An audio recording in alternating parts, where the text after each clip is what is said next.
কালি অনুষ্ঠিত কেন্দ্ৰীয় কেবিনেটৰ বৈঠকত কেইবাটাও গুৰুত্বপূৰ্ণ সিদ্ধান্ত সাংসদৰ স্থানীয় অঞ্চল উন্নয়ন আঁচনিৰ ধন পুনৰ মুকলিত অনুমোদন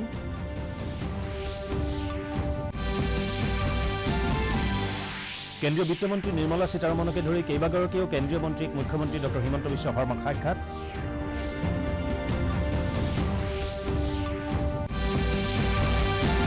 আৰু ইংলেণ্ডক পৰাস্ত কৰি নিউজিলেণ্ডৰ T20 বিশ্বকাপৰ ফাইনেলত প্ৰৱেশ দ্বিতীয়খন ছেমিফাইনেলত আজি পাকিস্তান অষ্ট্ৰেলিয়াৰ মুখামুখি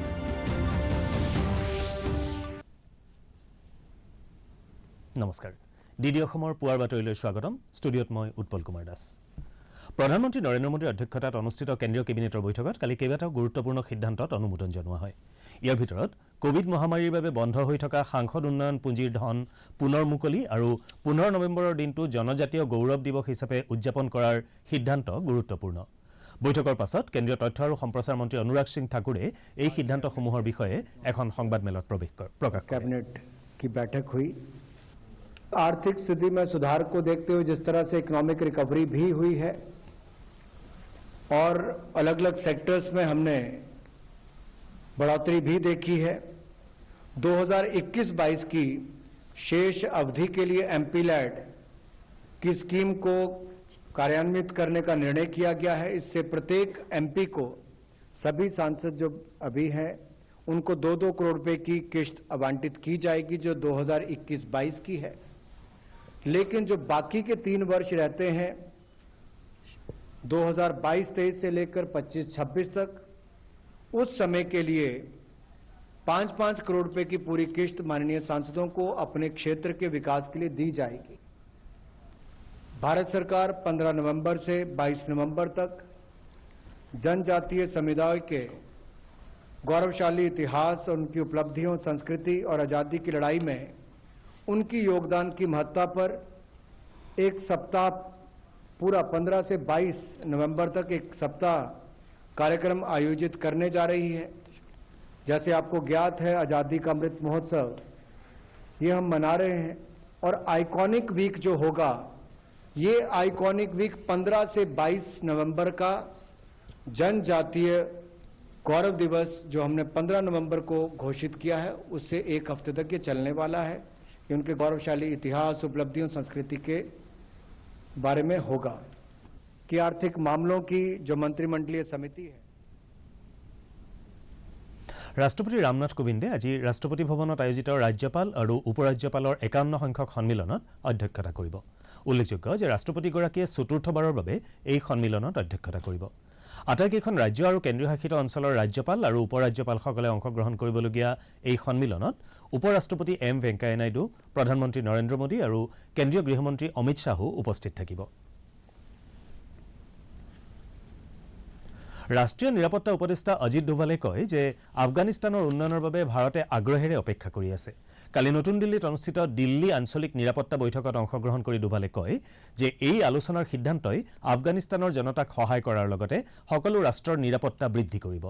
বৈঠকত অংশগ্ৰহণ কৰা দেশসমূহৰ মাজত আলোচনা কৰাৰ এইটোৱেই উপযুক্ত সময় বুলি ডোভালে মত প্ৰকাশ কৰে উল্লেখযোগ্য যে Iran Kazakhstan Kyrgyzstan Russia Tajikistan Turkmenistan আৰু উজবেকিস্তানে এই বৈঠকত অংশগ্ৰহণ কৰে ভাৰতে পাকিস্তান আৰু চীনকো এই বৈঠকলৈ আমন্ত্ৰণ জনাইছিল যদিও দুয়োখন দেশেই অংশগ্ৰহণ কৰাৰ পৰা বিৰত থাকে ইফালে এই বৈঠকৰ পাছত নিৰাপত্তা উপদেষ্টা অজিত ডোভালৰ লগতে দেশকেইখনৰ প্ৰতিনিধিসকল প্ৰধানমন্ত্ৰী নৰেন্দ্ৰ মোদীৰ সৈতে সুকীয়া আলোচনাত মিলিত হয় Not only for the people of Afghanistan but also for its neighbors and the region. This is the time for close consultations amongst us, greater cooperation and interaction and coordination among the regional countries. I am confident that our deliberations will be productive, useful, and will contribute to help the people of Afghanistan and enhance our collective security. মুখ্যমন্ত্ৰী doctor Himanta Biswa শৰ্মাই কালি নতুন দিল্লীত কেইবাগৰাকীও কেন্দ্ৰীয় মন্ত্ৰীক সাক্ষাৎ কৰে মুখ্যমন্ত্ৰীগৰাকীয়ে কেন্দ্ৰীয় বিত্তমন্ত্ৰী নিৰ্মলা সীতাৰমণক সাক্ষাৎ কৰি বিশ্ব বেংকৰ সৈতে অসমৰ সহযোগিতা সন্দৰ্ভত শেহতীয়াকৈ হোৱা আলোচনাৰ বিষয়ে অৱগত কৰে ডক্টৰ শৰ্মাই লগতে ৰাজ্যৰ আৰ্থিক স্থিতি সন্দৰ্ভতো কেন্দ্ৰীয় বিত্তমন্ত্ৰীগৰাকীৰ সৈতে আলোচনা কৰে। ইয়াৰ উপৰি মুখ্যমন্ত্ৰীয়ে কেন্দ্ৰীয় গ্ৰামোন্নয়ন আৰু পঞ্চায়তী ৰাজ দপ্তৰৰ মন্ত্ৰী গিৰিৰাজ সিঙক সাক্ষাৎ কৰি অসমৰ গ্ৰামাঞ্চলৰ বাবে 7 লাখ গৃহ নিৰ্মাণৰ ক্ষেত্ৰত অনুমোদন জনোৱাৰ বাবে তেওঁক ধন্যবাদ জ্ঞাপন কৰে। কেন্দ্ৰীয় মন্ত্ৰীগৰাকীয়ে প্ৰধানমন্ত্ৰী গ্ৰাম চড়ক যোজনাৰ 3য় পৰ্যায়ৰ অনুমোদনো শীঘ্ৰেই দিয়াৰ আশ্বাস দিয়া বুলি মুখ্যমন্ত্ৰী ডক্টৰ শৰ্মাই প্ৰকাশ কৰে। আনহাতে কেন্দ্ৰীয় ঘাইপথ দপ্তৰৰ মন্ত্ৰী নীতিন গাডকাৰীৰ সৈতে কাজিৰঙাত বন্যপ্ৰাণীৰ সুৰক্ষাৰ বাবে উৰণ সেতুৰ আৰ্হিত ঘাইপথ নিৰ্মাণ সন্দৰ্ভতো মুখ্যমন্ত্ৰীয়ে আলোচনা কৰে। কয়লা আৰু খনি দপ্তৰৰ মন্ত্ৰী প্ৰহ্লাদ যোশীকো সাক্ষাৎ কৰি মুখ্যমন্ত্ৰীগৰাকীয়ে কেইবাটাও গুৰুত্বপূৰ্ণ বিষয়ত আলোচনা কৰে।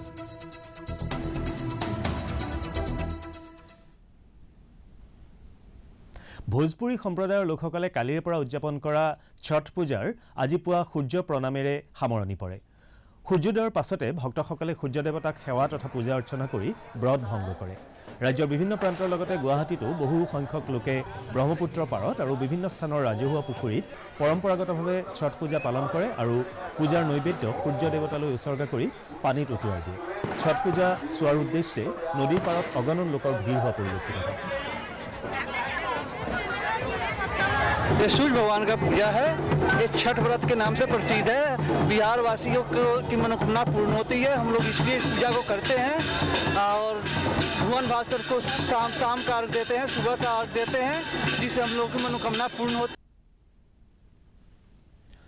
বিটিচিৰ মুখ্য কাৰ্যবাহী সদস্য প্ৰমোদ বড়োৱে কালি ওদালগুৰিত হস্ততাঁত আৰু বস্ত্ৰশিল্প বিভাগৰ সহকাৰী সঞ্চালকৰ কাৰ্যালয় এটা উদ্বোধন কৰে। অনুষ্ঠানত তেওঁ কেইবাগৰাকীও হিতাধিকাৰীক তাঁতশাল তথা বয়ন শিল্পৰ প্ৰয়োজনীয় অন্যান্য সামগ্ৰী বিতৰণ কৰে আৰু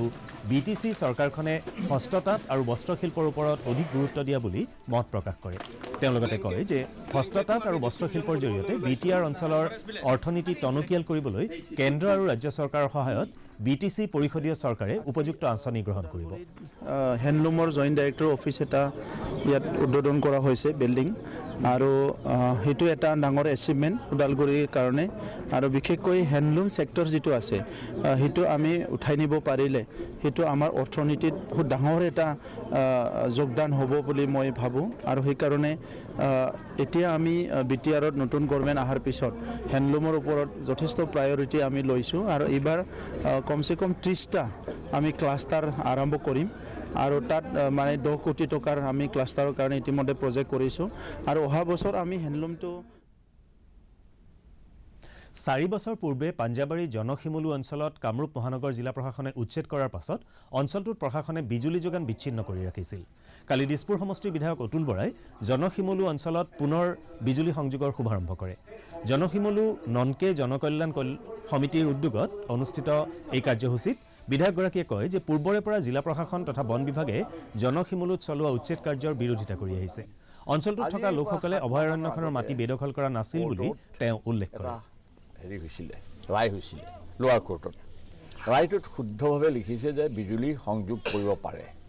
খালি মাটিখিনিৰ ক্ষেত্ৰত তেওঁলোকে একো মাত নামাতিলে। যে মাটিখিনিৰ ক্ষেত্ৰত তেওঁলোকে কৈ দিছে যে মাটিখিনিৰ ক্ষেত্ৰত আমি একো ৰায় নিদিওঁ, কিন্তু ইলেক্ট্ৰিচিটিৰ কাৰণে জনসংযোগ আমাৰ বিজুলী সংযোগৰ ক্ষেত্ৰত তেওঁলোকে গ্ৰীণ ছিগনেল দিলে, NOC দিলে, নো অবজেকশ্যন চাৰ্টিফিকেট দিলে যে you can go ahead with this programme mission. তেতিয়া T20 বিশ্বকাপ ক্ৰিকেট প্ৰতিযোগিতাৰ ফাইনেলত নিউজিলেণ্ডে নিজৰ স্থান নিশ্চিত কৰিছে। কালি আবুধাবিত অনুষ্ঠিত প্ৰথমখন ছেমিফাইনেলত নিউজিলেণ্ডে ইংলেণ্ডক 5 উইকেটত পৰাস্ত কৰে। প্ৰথমে বেটিং কৰি ইংলেণ্ডে 4টা উইকেটৰ বিনিময়ত 166 ৰান কৰে। প্ৰত্যুত্তৰত নিউজিলেণ্ডে 1 অভাৰ বাকী থকা অৱস্থাতে বিজয় লক্ষ্যত উপনীত হয়। দুৰ্দান্ত বেটিং প্ৰদৰ্শন কৰা ওপেনাৰ ডাৰিল মিচেল 72 ৰানত অপৰাজিত হৈ থাকে। আজি প্ৰতিযোগিতাৰ দ্বিতীয়খন ছেমিফাইনেল পাকিস্তান আৰু অষ্ট্ৰেলিয়াৰ মাজত ডুবাইত অনুষ্ঠিত হ'ব। ভাৰতীয় সময়মতে সন্ধিয়া 7:30 বজাত খেলখন আৰম্ভ হ'ব। ৰঙিয়া জিলা কাৰাটে সন্থাৰ উদ্যোগত কালি দিনজোৰা কাৰ্যসূচীৰে ল'ৰা আৰু ছোৱালী উভয় শাখাৰ কাৰাটে প্ৰতিযোগিতা অনুষ্ঠিত হয়। ৰঙিয়াৰ বুনিয়াদী প্ৰশিক্ষণ কেন্দ্ৰৰ খেলপথাৰত অনুষ্ঠিত এই প্ৰতিযোগিতাত বিভিন্ন প্ৰান্তৰ 3 শতাধিক খেলুৱৈয়ে অংশগ্ৰহণ কৰে। প্ৰতিযোগিতাত শ্ৰেষ্ঠত্ব প্ৰদৰ্শন কৰা খেলুৱৈসকলে অহা 20 নৱেম্বৰৰ পৰা দুদিনীয়াকৈ হ'বলগীয়া ৰাজ্যিক পৰ্যায়ৰ প্ৰতিযোগিতাত অংশগ্ৰহণ কৰিব পাৰিব। সাংসদ ভুৱনেশ্বৰ কলিতা, ৰাজ্যিক বিজেপিৰ সভাপতি তথা ৰঙিয়া সমষ্টিৰ বিধায়ক ভৱেশ কলিতাকে ধৰি কেইবাগৰাকীও বিশিষ্ট লোকে কালিৰ প্ৰতিযোগিতা উপভোগ কৰে। কাৰাটে সন্থাৰ উদ্যোগত ৰঙিয়া জিলা কাৰাটে প্ৰতিযোগিতা অনুষ্ঠিত হৈছে আৰু অনুষ্ঠানত ৰঙিয়াৰ বিভিন্ন প্ৰান্তৰ 12টা ক্লাবৰ 250 গৰাকী খেলুৱৈ ইয়াত ভাগ লৈছে আৰু এই খেলখন পতাৰ উদ্দেশ্য এইটোৱে যে আগন্তুক 20 আৰু 21 তাৰিখে গুৱাহাটী নেহেৰু ষ্টেডিয়ামত হ'বলগীয়া ৰাজ্যিক পৰ্যায়ৰ যিটো খেল লৈ এই খেলৰ পৰাই যোগ্যতা অৰ্জন কৰিব গ'ল্ড মেডেল খেলুৱৈসকলে ইয়াৰ পৰা প্ৰতিটো ইভেণ্টত টোটেল 82টা ইভেণ্ট হ'ব ইয়াতে এই 82টা ইভেণ্টৰ পৰা ইয়াৰ পৰা প্ৰথিতযশা সাহিত্যিক প্ৰবীণ সাংবাদিক অসম সাহিত্য সভাৰ প্ৰাক্তন সভাপতি তথা মিতভাষৰ স্ৰষ্টা ডক্টৰ নগেন শইকীয়াৰ পূৰ্ণাংগ ব্ৰঞ্জৰ প্ৰতিমূৰ্তি এটা কালি উন্মোচন কৰা হয় ডিব্ৰুগড় নগৰৰ সৌন্দৰ্য বৰ্ধন আৰু ঐতিহ্য সংৰক্ষণ সমিতি প্ৰহৰীৰ উদ্যোগত চহৰখনৰ চৌকিডিঙিস্থিত উপায়ুক্ত কাৰ্যালয়ৰ সমীপৰ শিশু উদ্যানত নিৰ্মাণ কৰা সাহিত্যিকগৰাকীৰ প্ৰতিমূৰ্তিটো আনুষ্ঠানিকভাৱে উন্মোচন কৰে সাহিত্য একাডেমীৰ সচিব ডক্টৰ কে শ্ৰীনিবাস ৰাওৱে বিশিষ্ট ভাস্কৰ্য শিল্পী বীৰেন সিংহই প্ৰায় 11 ফুট উচ্চতাৰ প্ৰতিমূৰ্তিটো নিৰ্মাণ কৰে উল্লেখযোগ্য যে সুধাকণ্ঠ ডক্টৰ ভূপেন হাজৰিকাৰ পাছতে জীৱন্ত কালত এগৰাকী বৰেণ্য ব্যক্তি সুসাহিত্যিক অধ্যাপক ডক্টৰ নগেন শইকীয়াৰ ব্ৰঞ্জৰ প্ৰতিমূৰ্তিটো নিৰ্মাণ কৰা হৈছে ইমানখিনি কৰিব পাৰিছে মোৰ কাৰণে বহুত বঢ়িয়া হৈছে একদম সম্পূৰ্ণ শুদ্ধ হৈছে ভাল হৈছে আজি ডিব্ৰুগড়ৰ কাৰণে এটা ঐতিহাসিক দিন আৰু আমাৰ প্ৰহৰী বুলি যিটো সৰু এটা অনুষ্টুপীয়া অনুষ্ঠান আছে আমাৰ প্ৰহৰী অনুষ্ঠানে যিটো অতি বিশাল সপোন দেখিলোঁ আজি সেই সপোনটোৱে কেনেকৈ সাকাৰ ৰূপ ল'লে আপোনালোকে দেখিছে আমাৰ ডিব্ৰুগড়বাসীৰে নহয় সমগ্ৰ অসমবাসীৰ শইকীয়া ছাৰৰ প্ৰতি যিটো শ্ৰদ্ধা যিটো ভালপোৱা যিটো কৃতজ্ঞতা এইকাৰণে কৈছোঁ যে তেখেতে কেৱল সাহিত্যৰ যোগেদিয়ে নহয় তেখেতৰ লিখনিৰ যোগেদি সকিয়নিৰ যোগেদি পথ নিৰ্দেশনাৰ যোগেদি আমাৰ সমাজখনক সদায় বাট দেখুৱাই আছে আজিৰ এই দিনটো আচলতে অসমীয়া জাতিৰ কৃতজ্ঞতাৰ দিন প্ৰহৰীৰ এই সংগঠনটোৰ মানে জৰিয়তে আচলতে এই কৃতজ্ঞতা প্ৰদান কৰা হয় ছয়গাঁও আঞ্চলিক ছাত্ৰ সন্থাৰ 51 সংখ্যক বাৰ্ষিক অধিৱেশনৰ লগতে বিশেষ অভিনন্দন অনুষ্ঠান কালি ছয়গাঁৱত অনুষ্ঠিত হয় অনুষ্ঠানত সদৌ অসম ছাত্ৰ সন্থাৰ সাধাৰণ সম্পাদক শংকৰজ্যোতি বৰুৱা আৰু উপদেষ্টা প্ৰকাশ চন্দ্ৰ দাস সদৌ কামৰূপ জিলা ছাত্ৰ সন্থাৰ উপদেষ্টা নিৰুদ কুমাৰ দাসকে ধৰি কেইবাগৰাকীও আছু নেতা তথা বিশিষ্ট ব্যক্তি উপস্থিত আছিল ছয়গাঁও আঞ্চলিক ছাত্ৰ সন্থাৰ সভাপতি উপম দাসৰ সভাপতিত্বত এই উপলক্ষে অনুষ্ঠিত মুকলি সভাত হাইস্কুল শিক্ষান্ত আৰু উচ্চতৰ মাধ্যমিক চূড়ান্ত পৰীক্ষাত সৰ্বোচ্চ নম্বৰ পোৱা প্ৰথম 3 গৰাকী ছাত্ৰ ছাত্ৰীক অভিনন্দন জনোৱাৰ লগতে প্ৰাক্তন সুদক্ষ খেলুৱৈ ৰুদ্ৰ কুমাৰ চৌধুৰীক বিশেষভাৱে সম্বৰ্ধনা জনোৱা হয় মহান ব্যক্তিয়ে ভাল কাম কৰে ভাল চিন্তা কৰে তেওঁলোকক আমি উৎসাহ জনাই আছোঁ বিভিন্ন পৰ্যায়ত হওক সাংস্কৃতিক পৰ্যায়ত হওক কালিৰ দিনটোত অসমত ৩৮,১৫৫ গৰাকী লোকৰ কোভিড পৰীক্ষা কৰাৰ পাছত 263 গৰাকী লোকৰ দেহত কোভিডৰ সংক্ৰমণ ধৰা পৰে ইয়াৰ ভিতৰত কামৰূপ মহানগৰ জিলাৰ সৰ্বাধিক 121 বৰপেটাৰ 20 কামৰূপ গ্ৰাম্য আৰু নলবাৰী জিলাৰ 14 গৰাকীকৈ লোক আছে স্বাস্থ্য বিভাগে প্ৰকাশ কৰা তথ্য অনুসৰি কালিৰ দিনটোত আক্ৰান্তৰ হাৰ হৈছে 0.69%। আনহাতে সামগ্ৰিকভাৱে আৰোগ্যৰ হাৰ হৈছে 98.48%। ইফালে কালিৰ দিনটোত এগৰাকী ৰোগীৰ মৃত্যু হোৱাৰ ফলত ৰাজ্যত এই ৰোগত মৃত্যু হোৱা লোকৰ সংখ্যা 6035 লৈ বৃদ্ধি পাইছে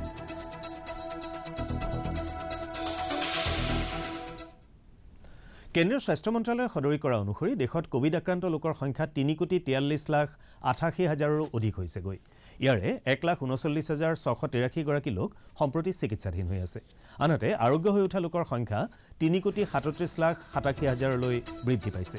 আৰোগ্যৰ হাৰ হৈছে 98.25%। ইফালে এতিয়ালৈকে 4,61,849 গৰাকী লোকৰ এই ৰোগত মৃত্যু ঘটিছে উত্তৰ পূব সীমান্ত ৰেলৱেৰ মালিগাঁওস্থিত মুখ্য কাৰ্যালয় স্বাস্থ্য গোটৰ চৌহদত ৰেলৱেৰ কেন্দ্ৰীয় চিকিৎসালয়ৰ উদ্যোগত তথা গুৱাহাটীৰ শ্ৰী শংকৰদেৱ নেত্ৰালয়ৰ সহযোগত বিনামূলীয়া চকু চিকিৎসা শিবিৰ এটাৰ আয়োজন কৰা হয় ৰেল কৰ্মচাৰী আৰু তেওঁলোকৰ পৰিয়ালৰ সদস্যৰ বাবে বিশেষভাৱে আয়োজিত এই শিবিৰত মুঠ 96 গৰাকী লোকৰ চকু পৰীক্ষা কৰা হয় শিবিৰটো মুকলি কৰে উত্তৰ পূব সীমান্ত ৰেলৱেৰ মহাপ্ৰবন্ধক অংশুল গুপ্তাই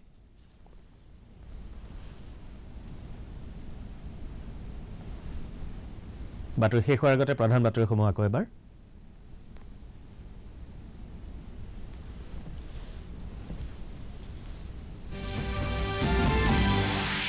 কালি অনুষ্ঠিত কেন্দ্ৰীয় কেবিনেটৰ বৈঠকত কেইবাটাও গুৰুত্বপূৰ্ণ সিদ্ধান্ত সাংসদৰ স্থানীয় অঞ্চল উন্নয়নৰ আঁচনিৰ ধন পুনৰ মুকলিত অনুমোদন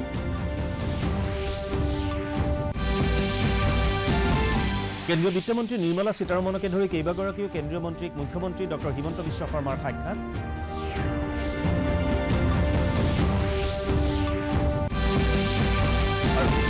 আফগানিস্তানক পৰাস্ত কৰি নিউজিলেণ্ডৰ T20 বিশ্বকাপৰ ফাইনেলত প্ৰৱেশ দ্বিতীয়খন ছেমিফাইনেলত আজি পাকিস্তান অষ্ট্ৰেলিয়াৰ বিৰুদ্ধে